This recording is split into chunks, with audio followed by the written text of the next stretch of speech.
welcome to another episode of the Straight Shootin Rants. Now, you know what? I've been extremely critical of this Conservative government, and I feel justified in that. Very much justified in that, especially as I didn't vote for him. See my pre-GE 2019 Straight Shootin Rant on that one as to why. But it's one of them ones where a couple of things have irked me about what the government have said and done recently.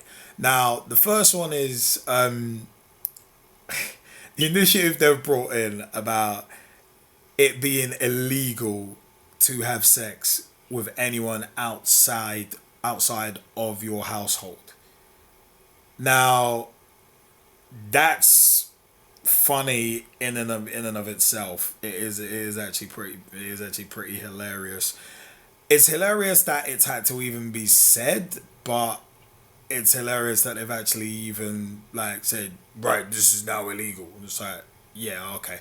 Good luck enforcing that, morons. But you know what, yeah, I mean, my partner made a very good point where it's like, yeah, that's basically a rule for the cheaters. So the cheaters are going to be affected by it. But it's one of them where it's like, imagine you and your partner ain't seen each other for 3 months in person, in the flesh, so to speak, and then this rule gets put out there. You're gonna be like, what? You'll be like, what? Because at the end of the day, all that's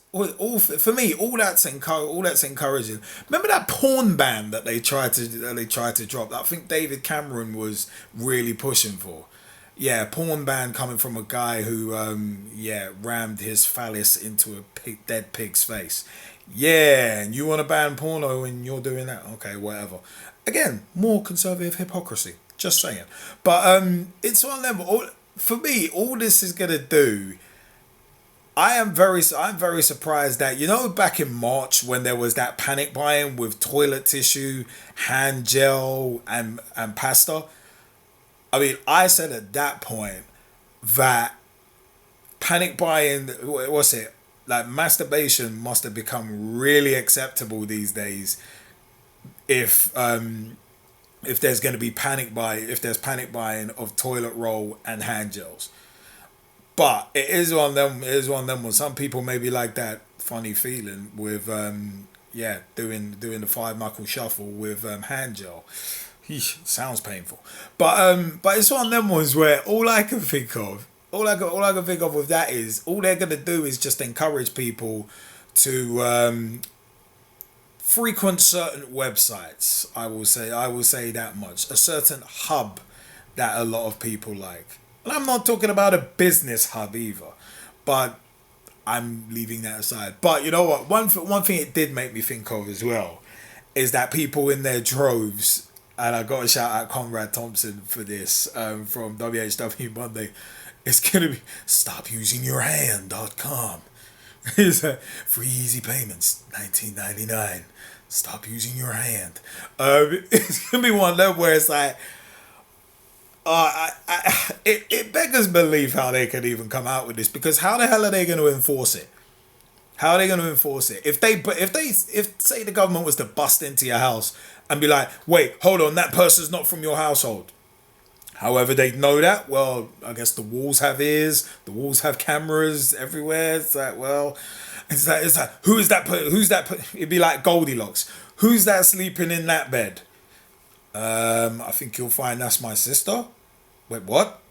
That's your sister sleeping in your bed? Yeah, I'm on a futon in the front room. No, that sofa doesn't fold out. See the absurdity of this already? It's like you could easily get around it and lie. But even so, who and how are they going to enforce it?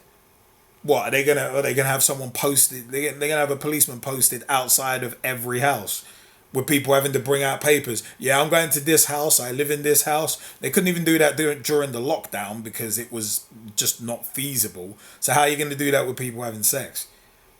And it's like, it beggars belief.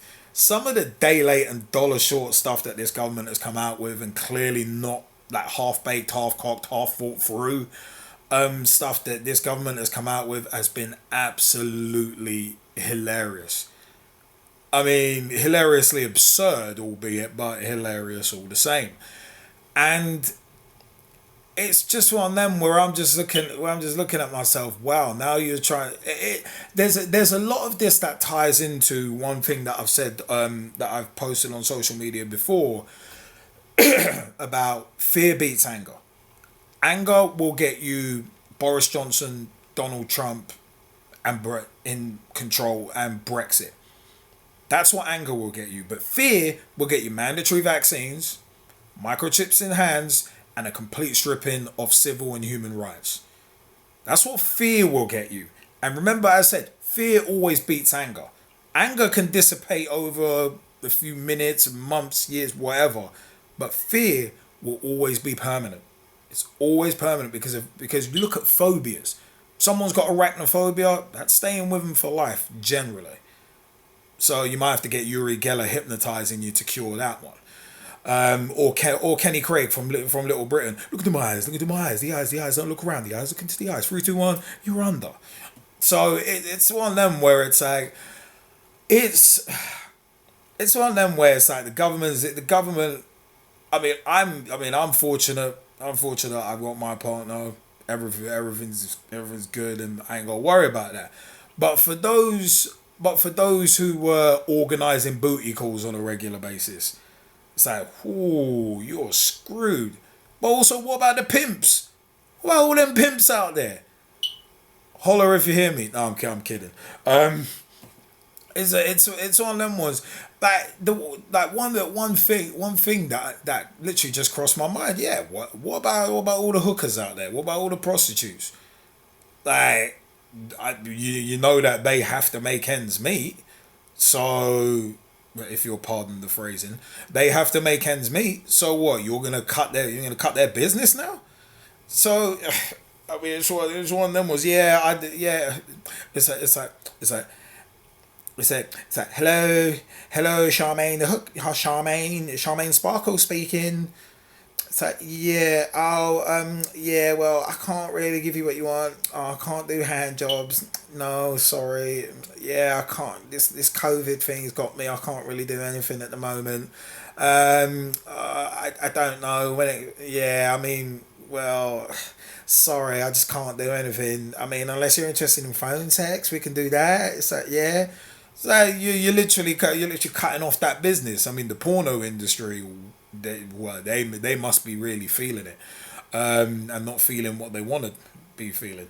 But it's one of them. You got to look at those industries, and it's like sex with anyone outside your household being illegal. It's like, well, all right, I guess that cuts off a lot of cheaters, which is good.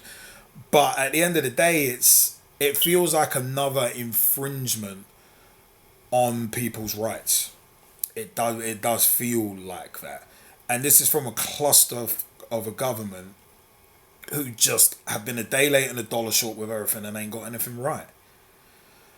So, yeah, I mean, it's one of them ones, and then enforcement becomes the issue as well. But also as well, in regards to enforcement, TFL. It's now been mandated that face masks are mandatory on public transport. Again, enforcement is the key. How are you going to enforce this? Because you can't have drivers. You can't have drivers enforcing it. So it's one of them where because from the buses that I've seen, when I've rolled past the bus, they've still got that little taped, that looks like a police evidence crime scene thing.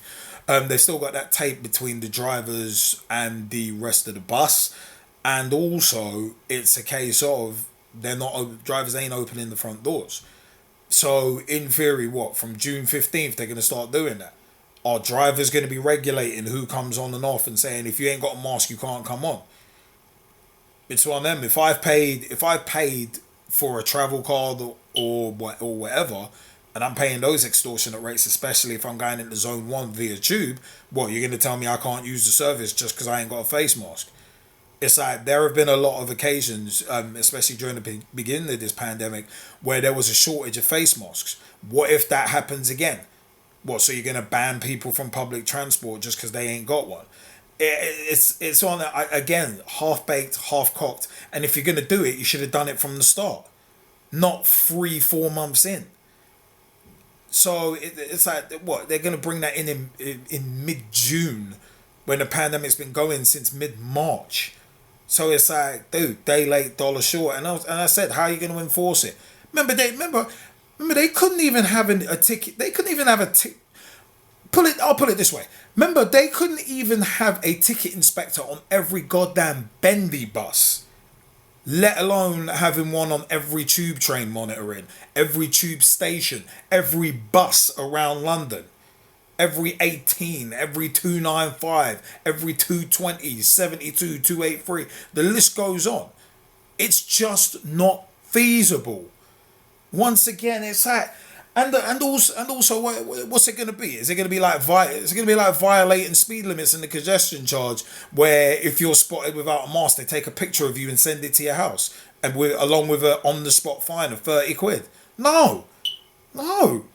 It's like, again, this ain't been thought through. Clearly ain't been thought through. So for me, it's a case of this government has been absolutely magnificent with the apathy and the idiocy, the half-baked, half-cocked, half-arsed everything.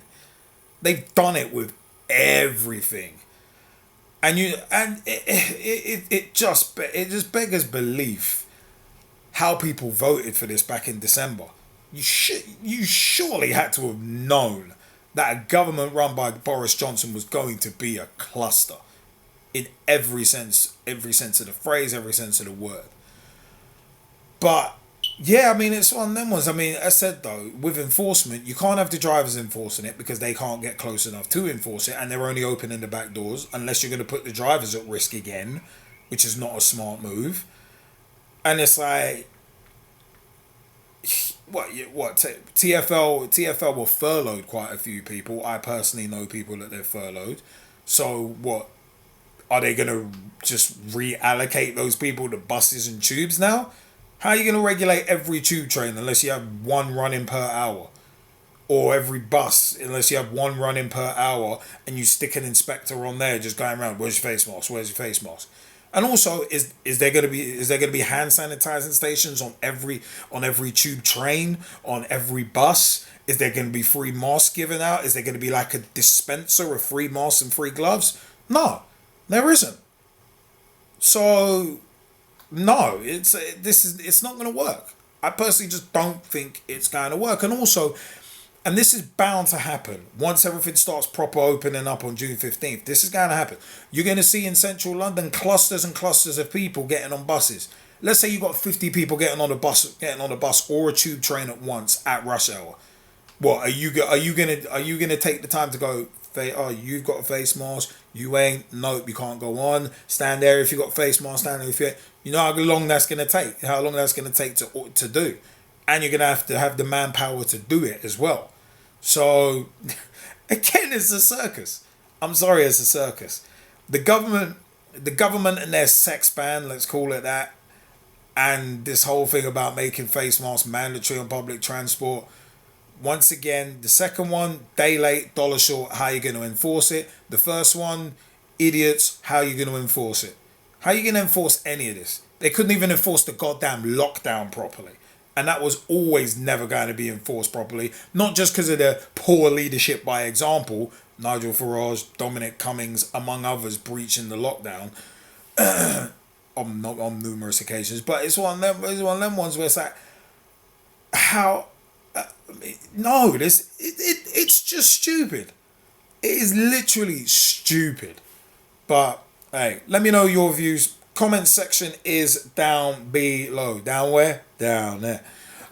Let me know your views. I'd love to know. Do you think that this sex ban is feasible? Do you think enforcing face masks on TFL on the TFL network, is it feasible? Are both of these things even enforceable? Let me know your views. Comment section is below. Nice one, Peach. Thank you for your time on the Straight Shootin Rant.